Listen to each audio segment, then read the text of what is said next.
Bonjour, je suis Delphine Boussen, je suis en charge des Smart Cities chez Orange Business Services. Orange, on est à la fois opérateur, mais aussi intégrateur de services numériques. Et donc, on est aujourd'hui un des partenaires privilégiés des villes, des territoires, pour les aider à développer leur transformation digitale. Et c'est vrai que cette transformation digitale, elle passe d'abord et avant tout par la donnée. Et pour un territoire, il s'agit vraiment de maîtriser la gouvernance des données de son territoire pour finalement mieux maîtriser le diagnostic qui peut être fait du territoire. Et quand on parle de gouvernance de la donnée, on parle bien sûr d'agrégation des différentes données qui peuvent venir des différents silos de la ville. Je pense à l'énergie, je pense à la mobilité, je pense au transport, à la sécurité, aux informations, aux notifications qui peuvent remonter tout simplement des citoyens.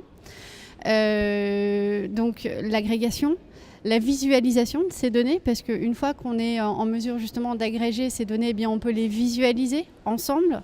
Et c'est une deuxième étape, je dirais, dans la maîtrise et la gouvernance de la donnée, qui est de les visualiser tout simplement, qui est essentielle. Ensuite, c'est les croiser, puisque en les visualisant, on va lever le voile sur tel ou tel dysfonctionnement, difficulté ou au contraire atout de la collectivité sur lequel on veut investir. Et donc croiser les données entre elles, eh bien, ça permet aussi d'aller plus loin dans l'amélioration du diagnostic du territoire et des actions très concrètes qui peuvent être menées. Et puis quatrième étape, pour certaines des données, pas toutes, c'est les ouvrir, c'est les publier de façon encore une fois raisonnée, maîtrisée à l'ensemble de l'écosystème, les PME, les starters, tous les acteurs qui ont besoin de créer un service, créer une dynamique au-dessus des données que le territoire aura pu et souhaité publier. La 5G est un élément majeur du développement de la Smart City, évidemment. On ne peut pas passer à côté de l'usage de la voiture autonome, qui est un bon exemple par rapport à la 5G. C'est tous les cas d'usage IoT dont on a parlé. La 5G, c'est 10 fois plus. C'est 10 fois plus de débit. C'est une latence qui peut aller jusqu'à une latence de temps de réaction finalement de 1 milliseconde pour des usages très spécifiques, entre 1 et 10 millisecondes si on parle d'usage plus grand public. Mais voilà, c'est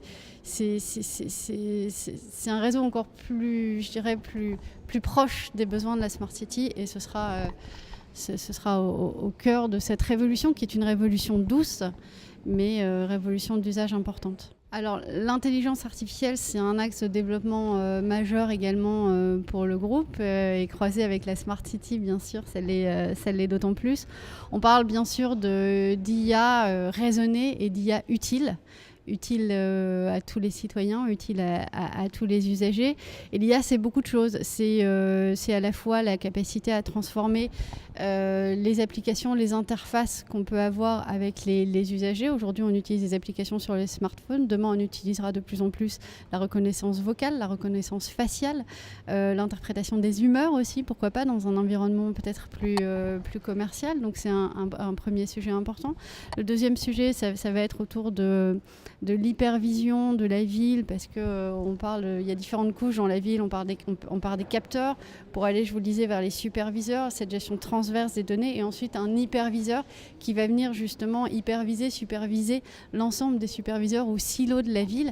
Et ça veut dire beaucoup de données, ça veut dire beaucoup de transversalité, beaucoup de données qui véhiculent d'une intelligence de la ville à l'autre. Et derrière, c'est une façon de gérer aussi la ville par des process d'urgence, par des process de développement durable, par des processus liés à l'organisation de tel ou tel événement. Et derrière, c'est des algorithmes. Et dès qu'on a, je reprends un terme qu'on a entendu ce matin, ce cocktail entre cette maîtrise de la donnée, cette capacité à développer des algorithmes et cette vision, eh bien, on arrive sur cette IA à la fois raisonnée et utile. Je vous donne un dernier autre exemple, qui est autour de la capacité aussi à contrer les épidémies grâce à cette gestion, cette utilisation de la donnée. Et c'est ce à quoi on a contribué par exemple en Afrique pour contrer des épidémies comme Ebola, où finalement nos cartes SIM laissent des traces de façon tout à fait anonymisée sur les antennes mobiles, et ça permet finalement d'anticiper, de détecter, de suivre des déplacements, des flux de population, et ça aide vraiment vraiment les pouvoirs en place, ça aide l'aide internationale à contrer et minimiser ces épidémies. C'est un autre bel exemple pour moi d'IA utile et raisonnée.